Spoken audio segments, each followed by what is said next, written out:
Hi everyone, welcome back to the channel. And as I told you earlier, so I have Anjali with me, and she have cleared her AmazeWow interview.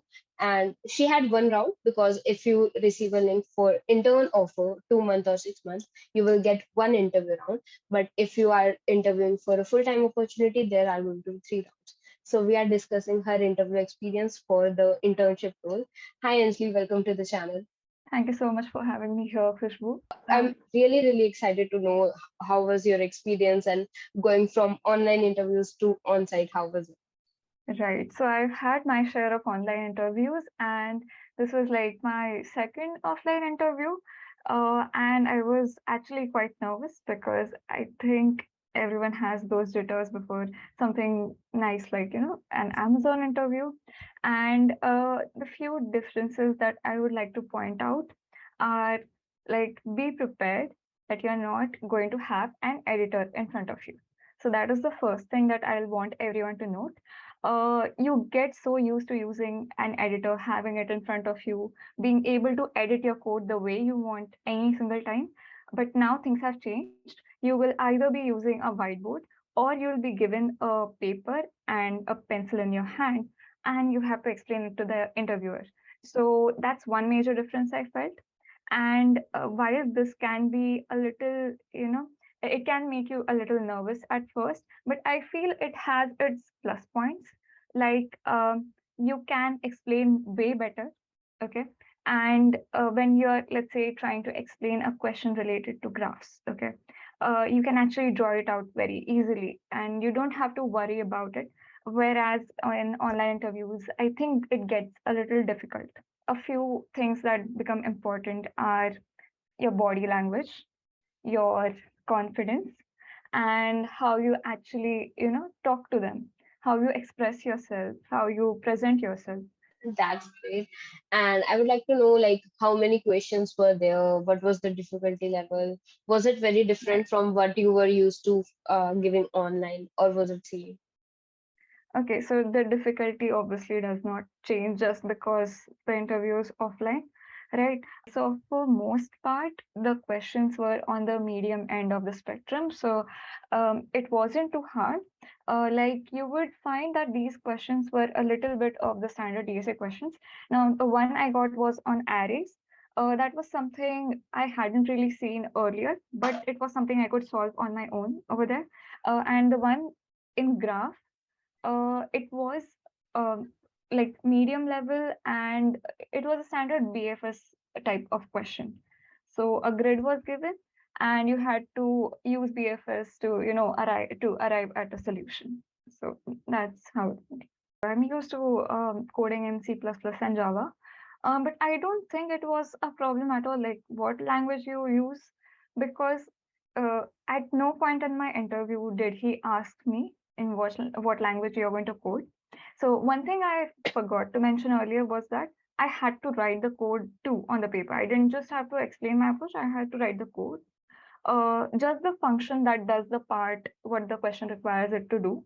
But one thing is, uh, I wasn't asked what language I prefer or anything. Okay. So even if it's pseudocode on paper, I think it will be just fine, because what is important is the logic behind it.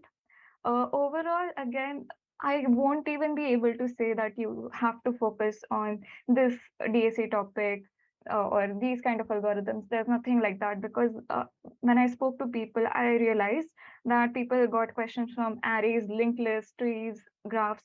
So there's no such tip that focus on this topic and you'll do well. There's nothing like that. Totally understandable. Any tips for the people who have their interviews in next 1 week or 2 weeks? So first is obviously for people who are transitioning from online to offline, don't be nervous about it. Just take the opportunity to to use the advantage of offline experiences. And next, the last 1 week prep, I'd say, don't keep it too intense. You can just pick up one, whatever your favorite SD sheet is. I'm not saying the questions are going to come out of that sheet. No, it just helps you to revise all the topics in one go.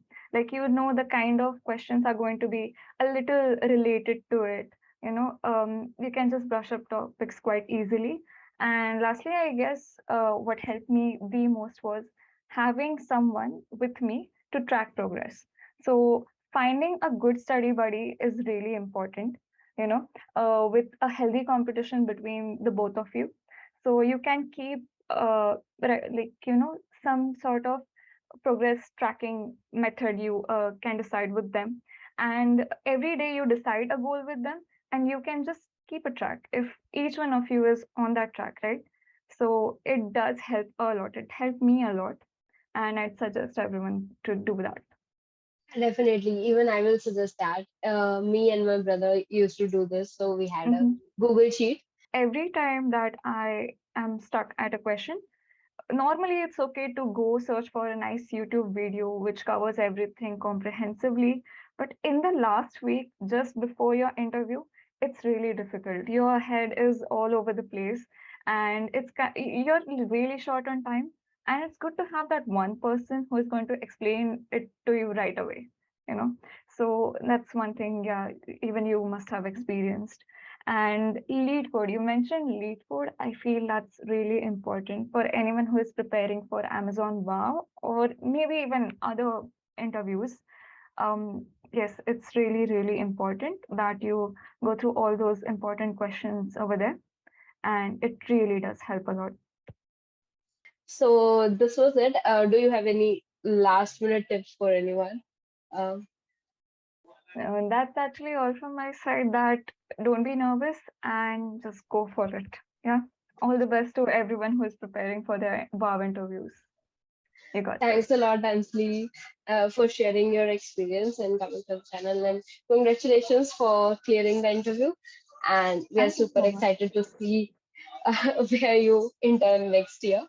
And yeah, thanks a lot for joining us. We will see you next Thank you, time. Khushbu. Yep, definitely.